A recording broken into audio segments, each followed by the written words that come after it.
Former President Trump floats the idea of running for office again and hints at potential running mates.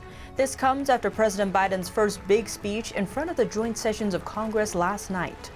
Florida governor's executive order banning so-called vaccine passports is one step closer to law. And more evidence surfacing about the extent of New York Governor Andrew Cuomo's nursing home scandal.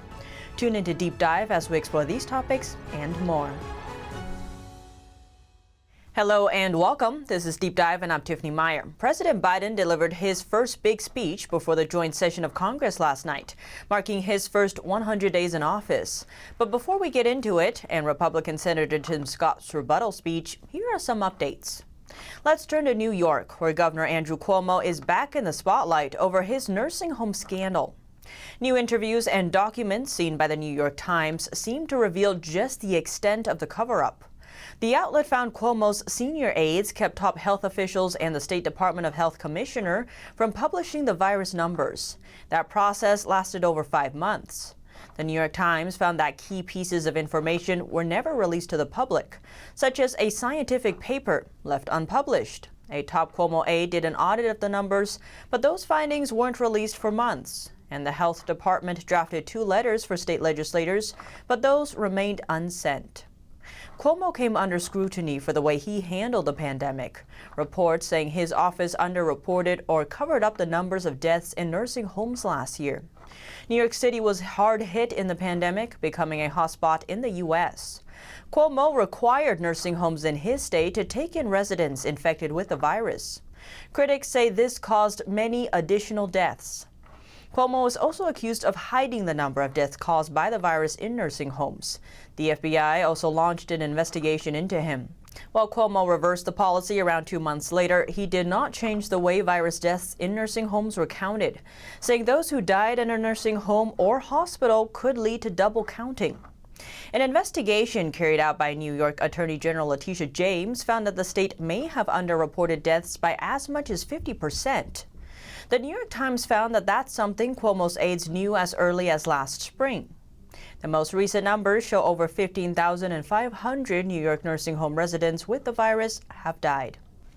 So how different are the numbers? The New York Times found that aside from the publicly released report, there was another, more nuanced one that never saw the light of day. That report said nursing home deaths took up 35% of the state's total loss to the virus. The publicly released version put that number at 21%. Now, also under investigation is Cuomo's book deal. Around the same time the nursing home scandal was playing out, Cuomo was working on his book.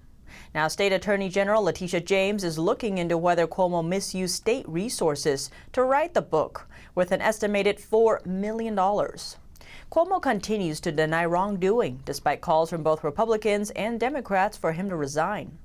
Cuomo isn't the only Democratic governor embroiled in nursing home scandals. 4 other states are also under scrutiny. Those are Michigan, Pennsylvania, New Jersey, and California. Critics say these states use similar approaches to New York Governor Andrew Cuomo. And before we turn to Biden's speech and the Republican rebuttal, let's hop on over to the Sunshine State. Governor Ron DeSantis' executive order banning so-called vaccine passports is one step closer to law. The Florida House approved a bill on Wednesday supporting the ban.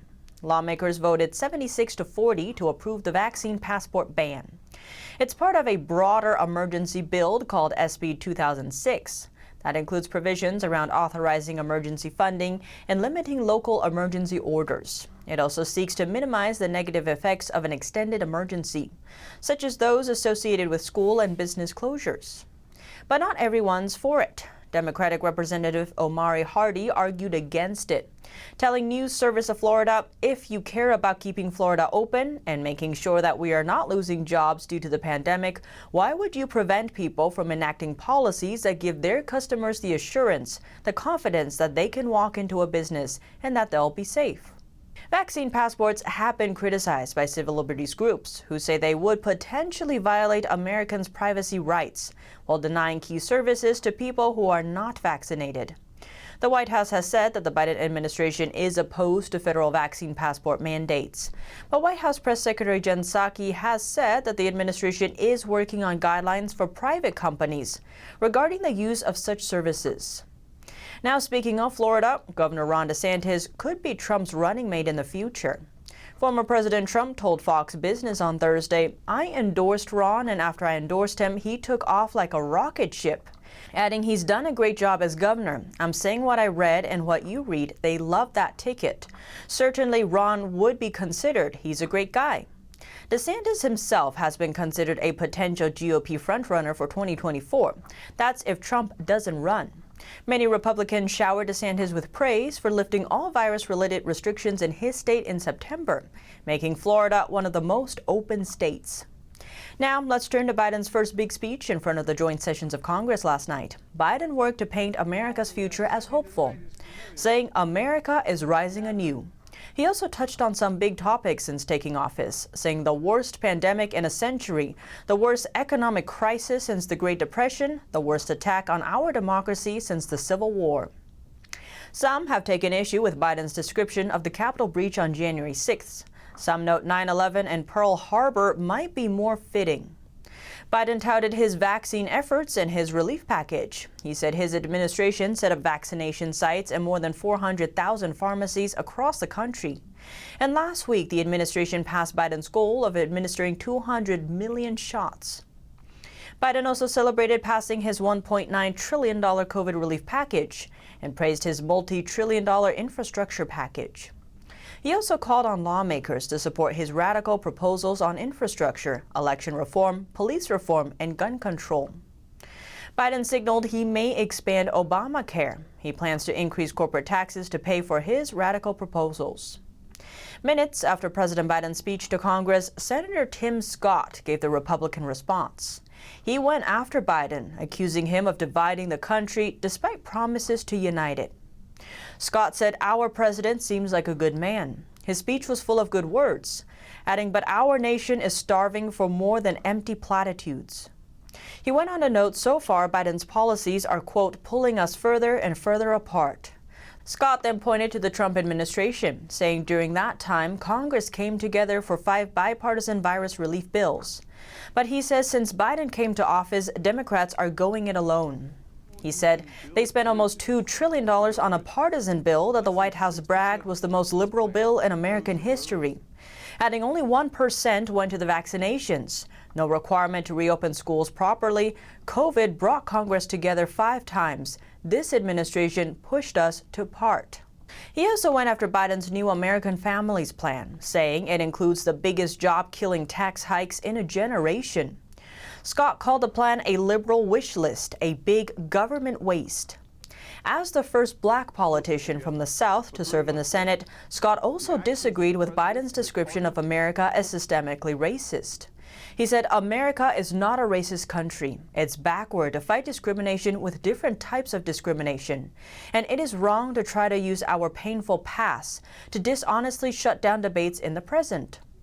Scott pointed out that Democrats used a filibuster to kill his police reform bill last session, even after he offered opportunities for amendments. He said, "My friends across the aisle seem to want the issue more than they wanted the solution, but I am still working." The House Republican leader, Kevin McCarthy, said Scott hit it out of the park with his, quote, "Our best future will not come from Washington dreams or socialist schemes. It will come from you, the American people." And Democratic Senator Joe Manchin is also weighing in. He's seen as a key swing vote in the evenly split Senate. Manchin is taking issue with the price tag and the way to pay for it, tax hikes. He told reporters shortly after Biden's speech, "It is a lot of money, adding that makes you very uncomfortable. Biden's plan calls for increasing corporate taxes from 21 to 28%. Manchin has signaled before he doesn't support that, meaning Biden may have to modify his plan to get the support he needs from either Manchin or Republicans. Manchin cautioned against the massive price tag, saying on Sunday, "We are at $28.2 trillion now debt, so you have to be very careful. There's a balance to be had here." Manchin also says he prefers a smaller, more targeted infrastructure bill. He also took issue with what constitutes infrastructure. He previously said at a press conference, "What we think the greatest need we have now that can be done in a bipartisan way is conventional infrastructure, whether it's the water, sewer, road, bridges, internet, things that we know need to be repaired, be fixed." Republican Senator Mitt Romney, meanwhile, thinks Biden's proposals cost too much. He said after Biden's speech, in his first 100 days, he's asked for $100 trillion in spending. But Romney did not explain how he came up with a $100 trillion figure. Romney went on to say, to put that in context, our total federal budget that we vote on every year is $1.4 or $1.5 trillion. Many Democrats want to use the budget reconciliation process for Biden's infrastructure plan. That allows them to bypass the filibuster and pass the bill on a party-line vote. But what do you think? Let me know below. Thanks for tuning in to Deep Dive. I'm Tiffany Meier, and see you soon.